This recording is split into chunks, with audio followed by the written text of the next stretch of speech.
오늘은 원래 종교개혁주일입니다. 1517년 10월 31일 날 마틴 루터가 비텐베르그 성안교회 벽에다가 95개 조항 반박문을 써 붙였습니다. 이렇게 시작된 것이 종교개혁입니다. 그렇기 때문에 10월 마지막 주는 대부분 종교개혁주일로 지키고 있습니다. 제가 전에 지금 우리 현대교회가 새로워지려면은 기본 원리로 돌아가야 된다 말씀을 드렸습니다. 그 기본 원리가 개혁의 5가지 원리입니다. 즉 오직 성경, 오직 은혜, 그리고 오직 믿음, 그리고 오직 예수 그리스도, 그리고 오직 하나님께 영광. 이게 종교의 5가지 원리입니다. 그렇기 때문에 전에 말씀드렸듯이 그 새롭게 되는 것은 이 여기로 다시 돌아가야지만 교회가 새로워지다 했기 때문에 오늘부터 5주에 걸쳐서 5번에 걸쳐서 첫 번째 원리 성경으로 오직 성경으로 시작하고 그 다음에 오직 은혜로 오직 믿음으로 오직 그리스도로 통해서 그리고 오직 하나님께 영광 이렇게 5번에 걸쳐서 계획 원리 5가지를 공부하도록 하겠습니다. 종교개혁은 교회 역사상 아주 위대한 사건 가운데 하나였었습니다. 종교개혁을 생각한 모든 삶, 특히 우리의 영적 그리고 신학적 삶이 역사 속에서 어떻게 꽃피울 수 있는가 이것을 보여준 기록적인 사건입니다. 교회사에서 획기적인 핵을 그린 사건 가운데 하나다 이렇게 생각할 수 있습니다.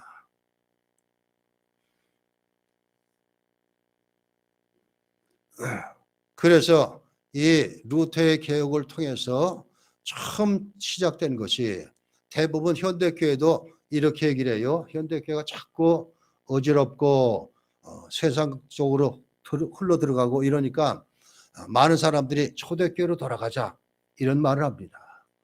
근데 초대교회도 문제가 있었어요. 우리는 사도 바울이 쓴 고린도 전후서를 보면 고린도 교회 얼마나 문제가 많았는지 초대교회도 완전하지 않았습니다.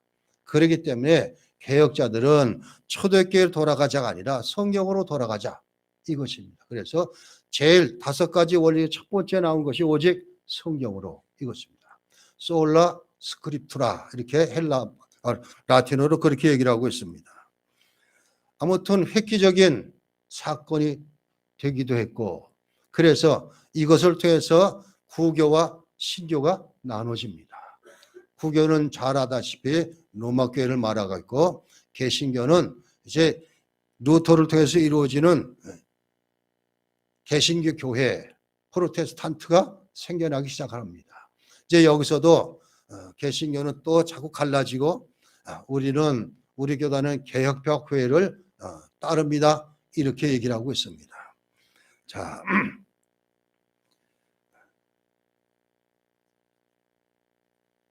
루터를 통해서 그리고 그 후에 개혁자를 통해서 이 5가지 원리가 나왔지만 이제 뭐 성경으로 그리고 은혜로 믿음으로 이것보다도 이 개혁자들이 가장 중요시 것은 단 한 단어입니다. 솔라 오직 이것입니다. 이게 붙어 있지 않으면은 온전해지지가 못합니다. 자, 성경으로 그러면 이 성경을 어떻게 한다는 것 이게 아무런 제한이 없습니다. 그렇지만 오직이라고 붙어내니까 성경 오직 성경으로만 이렇게 되는 것입니다. 그렇기 때문에 개혁주의 5가지 원료 중에서 오직 성경으로 이것은 다른 것 아닙니다. 이 교리는 성경이 우리의 삶과 교회를 위한 궁극적인 권위를 가지고 있다. 성경만이 이 내용입니다. 성경은 하나님의 영광으로 기록된 진리이기 때문에 최종적이고 그리고 충분합니다. 완전합니다. 이걸 보여주고 있습니다.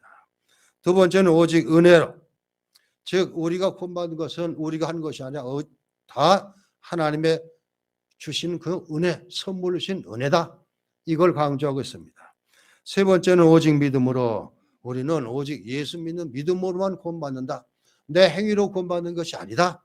이걸 얘기하고 있습니다. 그 다음에 네 번째는 오직 그리스도로. 오직 그리스도는 이 구원을 오직 주님을 통하지 않고서는 절대 이루어지지가 않는다. 이렇게 말해주고 있습니다. 우리가 교동문을 읽었을 때 요한복음 14장 6절이 바로 그것입니다. 아버지께 올 자는 누구하고요? 내가 길이요 진리요 생명이니 나로 말미암고는 아버지께로 올 자가 없다. 주님께서 그렇게 단정적으로 말씀하셨습니다. 그렇기 때문에 예수 그리스도를 통하지 않고 절대 구원이 없다 이것입니다. 그 다음에 마지막 다섯 번째 원리는 이제 우리가 오직 하나님께 영광을 드러내는 삶을 사는 것. 자, 중세에 많은 음악가들이 세워져 갖고 교회 음악을 많이 지었습니다. 특히 핸델의 메시아는 너무나 유명합니다. 그런데 이 핸델과 그리고 모차르트 같은 사람들은 자기가 곡을 만들고 가사를 붙일 때 꼭 뭐라고 썼냐면 SDG 이걸 썼다는 겁니다. 즉 자기가 작곡한 이 찬송을 통해서 하나님께 영광이 되기를 원한다. 솔리 데오 그로리아. 그래서 이제 우리가 삶의 목적도 하나님의 영광을 위하는 삶이 되어야 된다 이것입니다. 이 오직 성경은 교회와 신자들에게 미치는 영향이 엄청납니다. 제가 전에도 말씀드렸지만 종교개혁을 주도했던 마틴 루터가 제 독일 교회는 둘로 나누어져 있습니다. 루터교와 그리고 캐톨릭 이렇게 둘로 나누어져 있습니다. 근데 루터가 개혁을 일으켜서 루터교가 국교처럼 됐는데 그런데 여기서부터 무엇이 나타났어요? 피평학이 나타났습니다. 독일에서부터. 그래서 이 사람들로 통해 가지고 성경 권위가 얼마나 무너지는지 모릅니다. 성경에 토막토막 난돌지 당하고 이건 하나님 말씀이 아니다. 이렇게까지 나오고 비평하게 독일에서부터 시작됩니다. 그걸 보면 정말 아이러니합니다.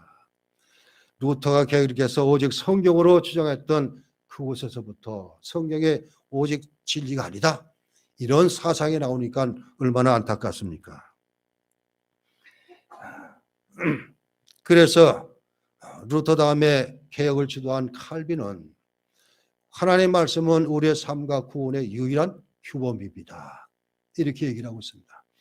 우리가 구원받는 일에 성경이 우리가 성도로서 하나님의 영광을 드러내며 사는 그 모든 것이 성경을 통해서 이루어집니다. 성령의 기준이 됩니다. 이렇게 얘기를 하고 있습니다. 자, 오늘 우리가 읽은 디모데후서 3장 16절 17절은 바로 오직 성경 이것이 유일한 원리임을 가르쳐주고 있습니다. 즉 성경이 유일한 권위를 가진 책이다. 하나님의 말씀입니다. 이걸 말하고 있습니다. 사도 바울은 디모데에게 이 편지를 써 보내면서 뭐라고 쓰고 있습니까? 16절은 모든 성경은 이렇게 시작을 해요. 모든 성경은 이것은 다른 말 아닙니다. 신구약 성경 66권 전체를 가리키는 것입니다. 이 모든 성경 66권은 하나님의 감동으로 된 것으로 하나님께서 감동하셔서 쓰여진 것이고 지난 금요일 날 우리 금산적의 북클럽에서 제임스 페커가 쓴 하나님 아는 지식에 대해서 같이 토론했는데 그때 하나님 말씀이 진리입니다 한 것을 페커가 썼더라고요. 그때 가서 읽고 나서 했는데 제가 말하는 것이 그거예요.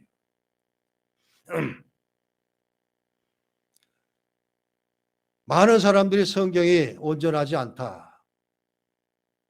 그리고 원본은 없다. 사본만 돌아다니니까 그걸 인정할 수 있느냐? 이렇게 얘기를 해요. 성경학자들이 많은 사본들을 모아가지고 그 사본들을 다 종합해 보니까 거의 원본과 유사한 점으로 그렇게 밝혀졌습니다. 자, 그리고 성경이 성경이라는 것을 알 수 있는 것은 통일성이라는 것인데 자, 성경 기자들, 성경을 쓴 기자들이 40여 명이 썼다 그럽니다. 모세부터 시작해가지고 AD 100년 전까지. 그러면 얼마 동안 쓴 거예요? 1600년 전 정도까지 성경에 기록되었어요. 40여 명이 썼는데 이 40여 명이 썼다면은 만약 인간적인 생각으로 썼다면 모순이 있고 틀린 것이 너무나 많이 나오는데 성경 전체를 보면 1절 그것이 없어요. 면면하게 흐르는 것은 하나님께서 왜 세상을 창조하셨고 그리고 인간과 에덴 동산에 살기를 원하셨는데 죄가 들어오자 이 죄 문제를 어떻게 해결할 것인가? 이것이 성경 창세기부터 요한계시까지 쫙 기록되고 있습니다. 그러면서 그 기록된 것 가운데 중심이 예수 그리스도. 흔들리지가 않아요. 어떤 사람이 뭐라고 얘기해도 사람이 지은 색들을 보면은 장편을 쓰다 보면은 가다 보면은 이름도 슬그머니 없어진 것이 나오겠고 전에 얘기했던 것이 나중에는 다른 소리를 하는 것이 있고 이런 말이 너무나 많습니다. 이게 인간의 한계입니다. 그런데 성경은 하나님의 감동으로 즉 성경을 쓴 사람들이 성령의 감동을 받아서 그렇게 쓰여졌기 때문에 하나도 막힘이 전체가 다 한 가지 주제를 가지고 나오고 있습니다. 다른 것에 성경은 전체 한 가지 주제 죄를 구원하는 일 이거 하나예요. 딴 거 없습니다. 그렇기 때문에 성경은 정말 하나님 말씀입니다. 우리가 인정을 해야 돼요. 그렇게 받아들이고 사시는 저와 여러분 되시기 바랍니다. 자, 그리고 바울은 또 뭐라 그랬습니까? 우리는 대부분 이제 전도할 때 그래요. 교회 믿으세요. 교회 나와서 교회 믿으세요. 교회 믿으라는 소리가 안 되는 것인데 그러면서 다 뭐라 그러죠? 믿어봤더니 믿으면 참 복받고 뭐 이런 소리만 해요. 그런데 바울은 뭐라 그랬어요? 성경을 통해서 우리에게 가르쳐주는 것은 교훈하고 책망하고 바르게 하고 의로 교육하기 유익한 책 이렇게 말하고 있습니다. 즉 성경은 전체가 하나님 말씀을 통해서 하나님께서 복도 주시지만 우리 죄를 지은 사람에게 어떻게 돌아올까? 어떻게 하면 돌아오게 할까? 이것이 주된 목적이지 복받고 뭐 잘되라 이런 말은 없어요. 그래서 성경을 우리도 그렇기 때문에 내가 죄를 완전히 해결하지 못한 죄성을 가진 부족한 연약한 존재이기 때문에 이것을 온전히 정화하는 것은 하나님의 말씀뿐이 없습니다. 그래서 교훈으로 받고 책망으로도 받고 바르게 하는 것을 받고 의로 교육하는 책으로 받아들일 수 있어야 됩니다. 그러면서 바울은 뭐라 그랬어요? 이는 하나님의 사람으로 온전하게 하며 이랬습니다. 즉 성경을 통해서 하나님의 자녀로 완전해지도록 한 것이다. 온전해진다 그랬는데 우리가 세상에 살면 온전해질 수는 없습니다. 천국에 들어가면 완전해져요. 그렇기 때문에 성경을 통해서 늘 나를 정화하고 깨닫게 하는 것입니다. 그런 다음에 그렇게 하나님의 온전한 사람으로 바뀌어진 다음에 선을 행할 능력을 갖추게 하려 합니다. 이렇게 되어야지만 선을 행할 수 있는 능력 있는 사람이 된다 이것입니다. 우리 주님께서 오신 것도 다른 것 아니셔요. 본인 자신이 하나님이시고 말씀이신 것을 우리에게 보여주셨고 제자들이 예수님을 따르라고 너희들도 신의 성품에 참여하는 자가 되기를 원한다 이렇게 말한 다음에 예수님께서는 철저하게 선한 일을 행하셨어요. 주님께서는 우리에게도 똑같이 그걸 원하시고 있습니다. 하나님의 온전한 자녀가 돼서 세상에서 착한 행실하며 살기를 원하시고 있다. 이것. 자, 이게 오직 성경의 교리입니다. 그래서 오늘은 세 가지로 이 말씀을 나누겠습니다. 첫째는 성경에서는 이 교리를 어떻게 표현하고 있는가. 두 번째는 역사에 통해서는 어떻게 이 교리가 지어져 있었는가. 세 번째는 이 교리는 지금 현재 교회 목회 사역에 어떻게 적용할 것인가. 이것입니다. 자, 성경적 근거입니다. 디모데후서 3장은 사도 바울이 3년에 걸쳐서 에베소 교회를 사역했던 그것을 떠나면서 자기 제자인 디모데에게 에베소 교회를 맡깁니다.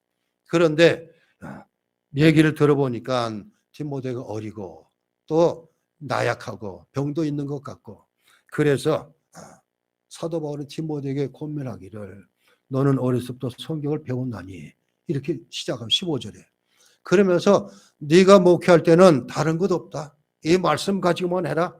이런 뜻입니다. 바로 그 말씀이 오늘 15절부터 17절까지가 바로 디모데에게 한 말입니다. 자, 바울은 디모데가 어렸을 때 어머니로부터 외할머니로부터 성경을 배웠다, 알았다 이렇게 쓰고 있습니다. 자, 그렇기 때문에 우리가 온전한 믿음을 가지고 하나님의 자녀의 능력 있는 삶을 사는 것은 우리 속에 하나님의 말씀이 얼마나 있느냐 따라 있는 것입니다. 이 말씀이 내 속에 정말 필요한 양식이 되어서 밖으로 나오느냐 아니냐 이것입니다.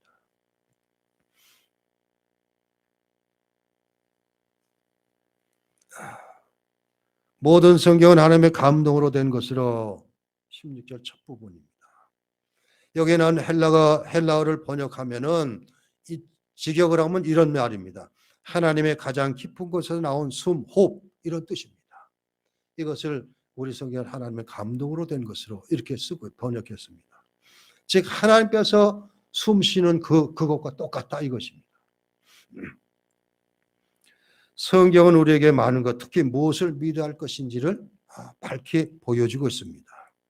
그리고 성경은 우리를 교훈하고 책망해서 우리가 그랬던 길에서 바로 가도록 만들어줍니다. 그렇기 때문에 성경을 통해서 의로 교육하는 일, 이것이 너무나 중요한 일입니다. 그리고 성경은 우리가 어떻게 살아갈 것인가 이것을 가르치고 있습니다.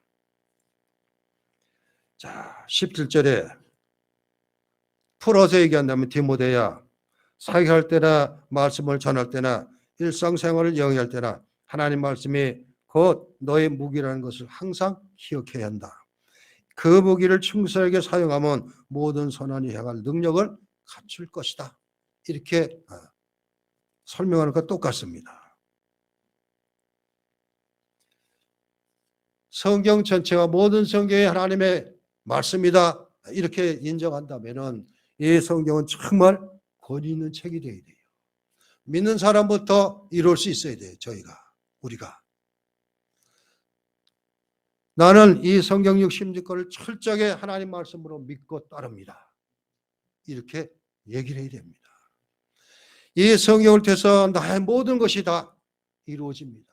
나의 갈 길을 밝혀줍니다. 이룰 수 있어야 됩니다. 성경은 내가 사는 모든 것의 기준이 됩니다. 이룰 수 있어야 됩니다.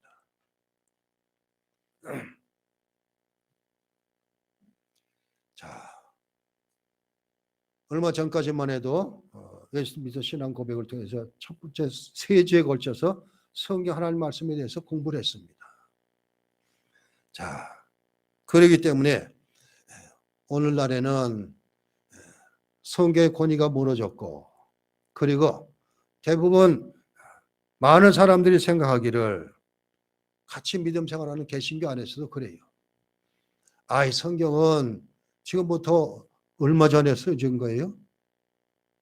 3,500년부터 쓰기 시작해서 1,600년에 걸쳐서 써졌는데 그때하고 지금하고 세상이 같습니까? 이 소리예요. 그러면 성경도 달라져야 되는데 그러면서 성경에 대해서 이것은 안 되고 이러면서 이것과 그거 부족하니까 세상 것이 들어와야 됩니다. 그 세상 것을 자꾸 쓰기 시작합니다. 이러다 보니까 성경은 점점 더 무너지게 되고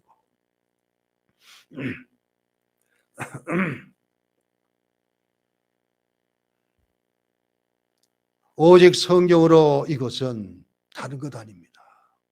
성경만이 우리가 믿고 그리고 살아가는데 유일한 하나님의 말씀입니다. 이걸 인정하며 살아가는 것, 이걸 얘기를 하고 있습니다. 두 번째로서는 역사적으로 오직 성경은 어떻게 이루어졌는가.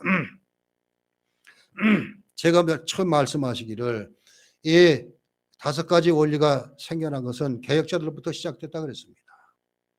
시작을 한 사람이 루터이기 때문에 그래서 제일 먼저 루터를 언급을 합니다.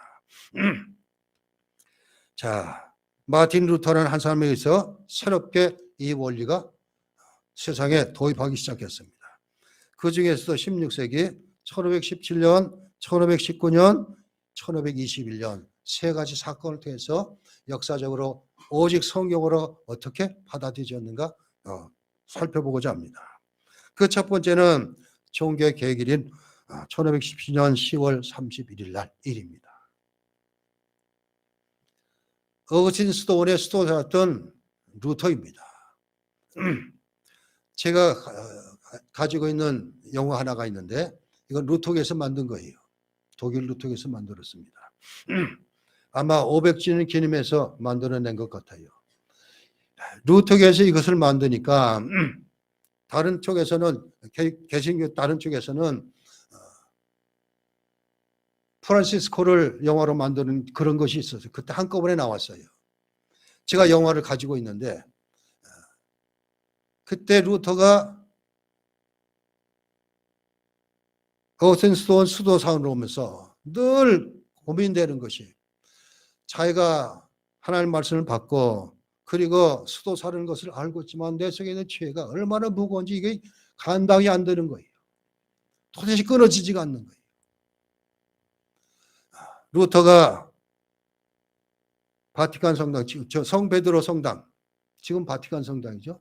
그 계단을 무릎으로 기어 올라가면서 이렇게 하면 내 죄가 깨닫게 되고 다 떠나가지 않을까? 아무리 그래도 안 나타나면 아무것도. 루터는 어디서 이것을 깨달으면 로마서를 보면서 그랬어요. 그러면서 많은 사람들이 목회자는 비록 루터가 썼지만 루터의 로마서 주석은 꼭 읽어야 된다 얘기를 합니다. 너무나 탁월합니다. 이 루터는 로마서를 깊이 파는 가운데 오직 의인은 믿음으로 말미암아 살리라. 이걸 받아들였어요. 그리고서 개혁한 거예요. 자, 그래서 1517년 10월 31일 날 비텐베르그 성안교회 벽에다가 99개 조항 반박문을 써붙입니다. 그런데 참 이상스러운 것도 제 첫 번째 일이 뭔가 하면 하나님께서 우리가 늘 회개하기를 원하신다. 이렇게 시작을 해요. 죄 때문에 얼마나 고민했으면 그랬을까 이것입니다. 그러면서 몇 번인지는 모르지만 제가 또 하나 기억하는 것은 면죄부 사건 때문에 또 이 면죄부 사건 때문에 95제 반박문을 적었는데 몇 번인지는 모르지만 루터는 이렇게 얘기를 해요. 교황청에 재산을 가지면은 면죄부 안 팔아도 베드로 성당 짓고도 남을 돈이 너무 많은데 그걸 왜 팔고 있느냐? 교황청 돈으로 해라. 이렇게 해요. 너희들 얼마나 돈이 많은데 그 돈을 하지 않고 왜 팔고 있느냐? 이 얘기까지 하고 있어요. 반박문에. 아무튼 이거부터 시작됩니다. 면죄부 판매 때문에. 요한 테칠이라는 면죄부 팔러 다니는 수도사는 신부는 이렇게 얘기를 해요. 당신들이 동전을 떨어뜨리면 떼금 떨어질 때 당신들의 여러 개 있던 영혼들이 천국으로 올라간다. 이러고서 팔았어요.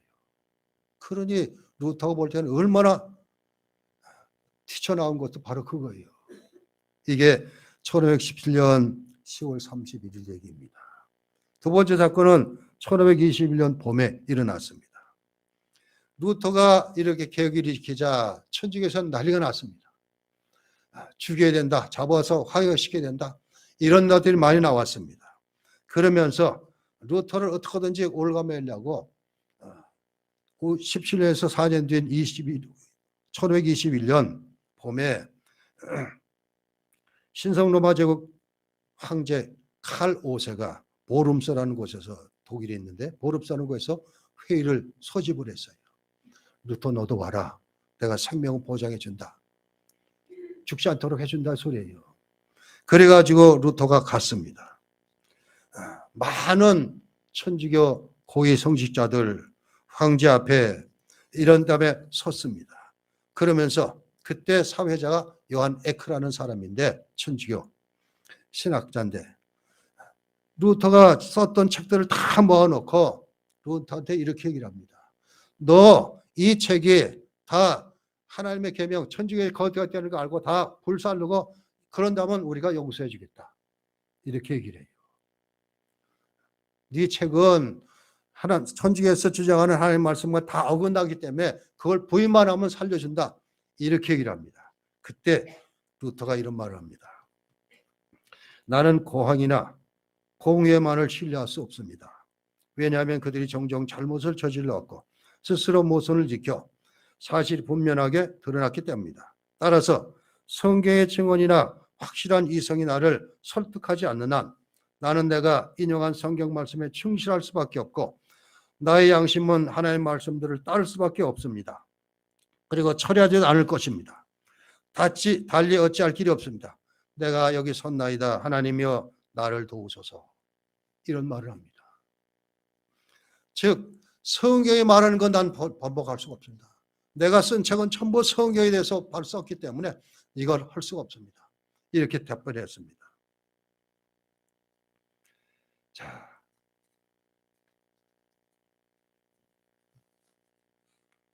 세 번의 사건이 있었다 그랬죠. 1919년 사건이 중간에 빠졌는데 대부분 이거는 넘어가는 일이 있기 때문에 1519년에 라이프치히 논쟁, 이것도 누구하고 했냐면 요한 에크라는 사람 신학자하고 논쟁을 벌였습니다.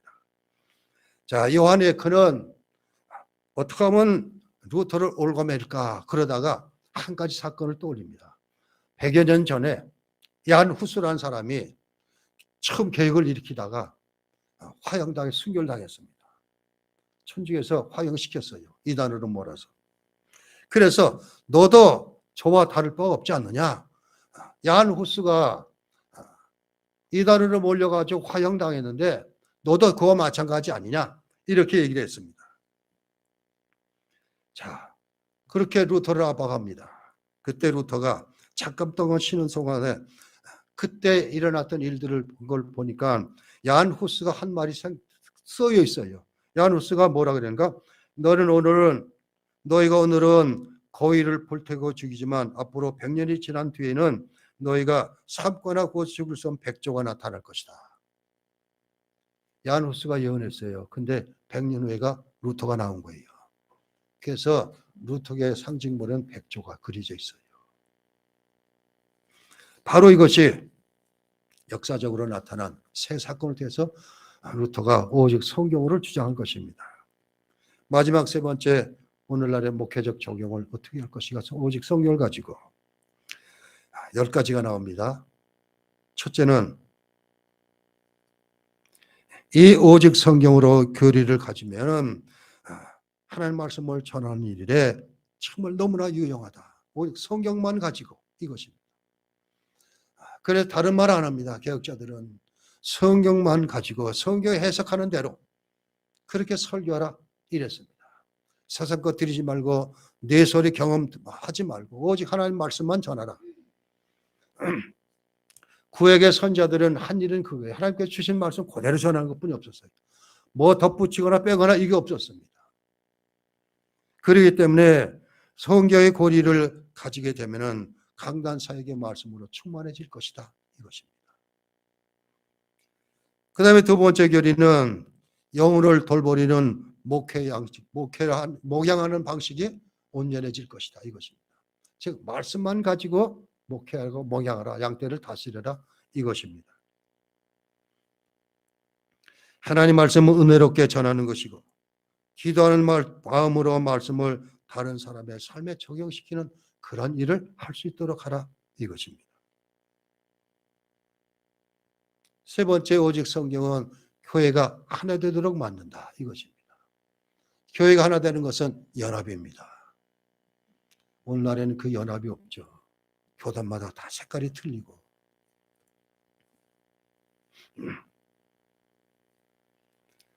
성경으로만 가지고 있으면 교인들이 하나가 됩니다. 성경만 가지게 되면 온 교회가 다 연합할 수가 있습니다. 그런데 이것을 시작한 단체가 뭐냐면 WCC라는 단체입니다. 세계교회협의회. 그런데 처음에는 그렇게 출발했지만 교회가 연합해야 된다 출발했지만 점점 변질되니 이제는 모든 종교마다 나름대로 구원이 있다. 이렇게 가르칩니다.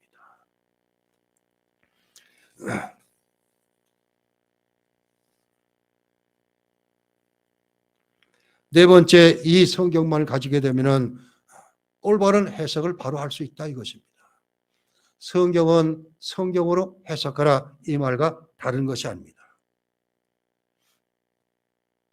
그래서 부지런히 성경을 보고 부지런히 연구하고 성경을 올바로 전하기 위해서 필요한 책들을 바라보고 이런 것입니다. 제가 매주 금요일마다 논산에서 성경 포럼을 하고 있어요. 그건 한 15년 정도 이렇게 되고 있는데 수요일마다 수요일 오전 10시 모여 1시 정도 끝나는데 그 인도하는 분이 웨스트민스터 신학을 하고 오신 분이에요. 필라델피아에. 근데 쭉 하다가 지난번에는 요한복음을 했는데 이번에는 사도행전을 하겠습니다. 그러는 거예요. 그래서 제가 책을 봤더니 사도행전에 대한 책이 없어요. 그래서 부흥과 기획서 열어가지고 보니까 사도행전 주석이 있기 때문에 그 한 권 주문해 보고 있습니다. 바로 그것이에요. 성경은 성경으로 해석하지만 그러나 이것을 해석해놓고 주석해놓은 책들이 많기 때문에 부족하면 그런 것도 봐야 된다 이것입니다. 이것은 목회자들이 해야 할 일이지만 평신도들은 성경을 부지런히 많이 보는 것 이거 외에 다른 것도 없습니다. 보면 볼수록 달라져요. 한 번 보는 것, 두 번 보는 것, 세 번 보는 것 점점 틀려져요. 볼 때마다 성경은 새로워집니다. 이상스럽게. 여섯 번째, 오직 성경을 하면 정말 회심을 독려할 수 있습니다. 회개가 얼마나 중요한지를 알기 때문에. 회개를, 오늘날에는 회개 설교를 못한다고 그러는데 성경으로 하면 회개 설교를 할 수 있어야 돼요. 그리고 온전히 성도들이 회개한 성도로 만드는 일, 이것이 오직 성경으로만 가능하다 이것입니다. 일곱 번째, 오직 성경은 그리스도 중심으로 나가는 길입니다. 성경 전체가 그리스도가 중심이 되기 때문에 그래서 그리스도 중심이 되는 것 이것입니다. 우리의 삶도 주님이 중심이 되어야 돼요.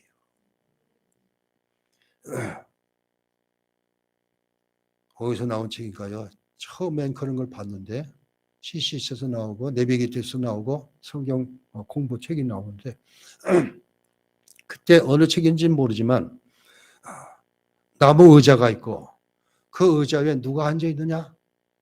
내가 앉아있고 주님은 밖에 서 있고 또 한편에서는 주님이 의자에 앉아있고 나는 밑에 무릎 꿇고 있고 이런 그림을 그리는 교재를 봤어요.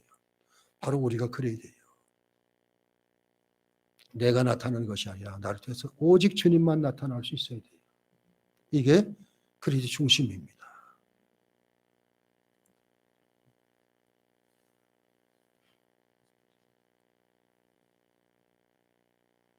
여덟 번째, 오직 성경의 고리는 정말 신중한 태도로 사역을 할 수 있도록 말합니다. 즉 하나님 말씀으로 사역하기 때문에 정말 조심스럽고 신중하고 또 생각해보고 기도해보고 이렇게 할 수 있습니다.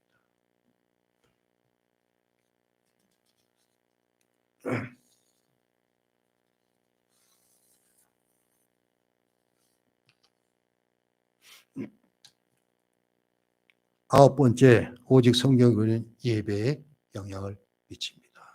예배가 하나님 받으실 만한 예배로 그렇게 바뀌어진다는 소리입니다. 우리 한 사람 한 사람이 예배하러 오늘 나왔습니다. 주일날은 다른 것 아니에요. 우리 교단 총회 헌법에 보면은 그리고 예배 모범에 보면은 주일날 어떻게 지킬 것인가 이것을 자세히 몇 가지로 구분해 놓고 있습니다. 주일은 첫째는 예배하는 날입니다. 하나님이 계신 곳에 나와서 예배하는 날입니다.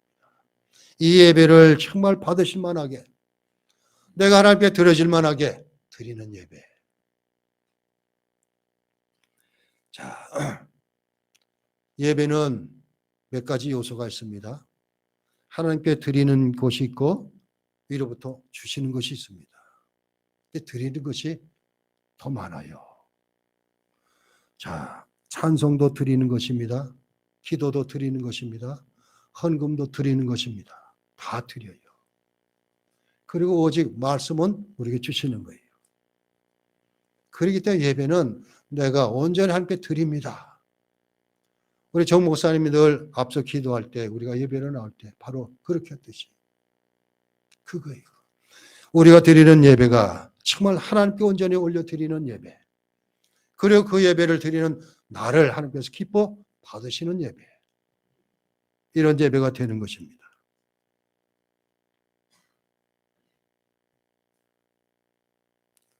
오늘날에는 예배 형태가 점점 바뀌어지고 있습니다.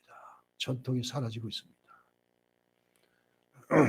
그래서 열린 예배라는 것이 도입이 돼가지고 누가 사회적으로 누가 말씀 전하는 사람 다 없습니다.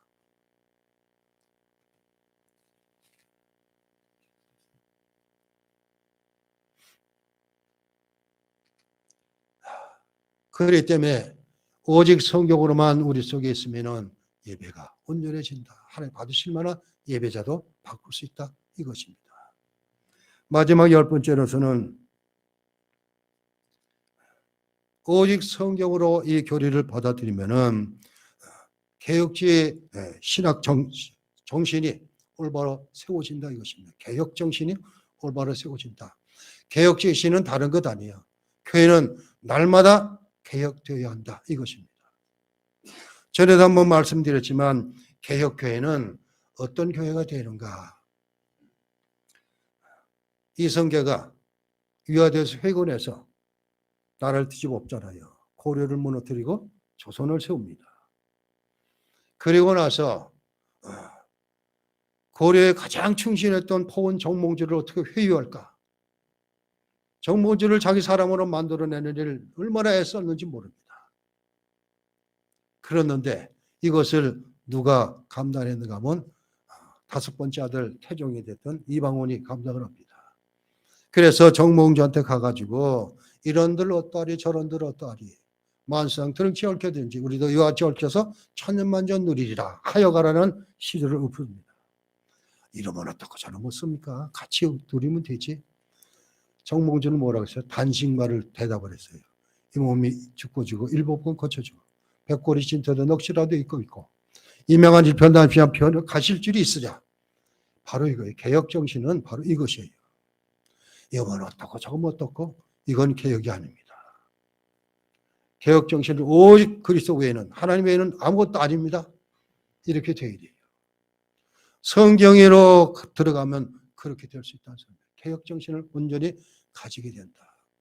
내가 믿는 것이 정말 참이기 때문에 난 여기다 목숨을 겁니다. 이럴 수 있어야 돼요. 정몽주가 고려를 위해서 자기 목숨을 버렸듯이 그랬듯이 하나님 위해서 주님 위해서는 그럴 수 있어야 돼요. 자, 오직 성경으로라는 것이 너무나 중요한 교리입니다. 그래서 이 성경을 내 속에 덜 채우는 일에 열심을 다하시는 저와 여러분 되시기 바랍니다. 그리고 말씀을 들을 때 정말 잘 들으시기 바랍니다. 제가 웨스트민스터 신앙고백 1학년에 다녀고 빈 공간을 많이 만들어 놨어요. 그건 듣고 좀 쓰시라는 거예요.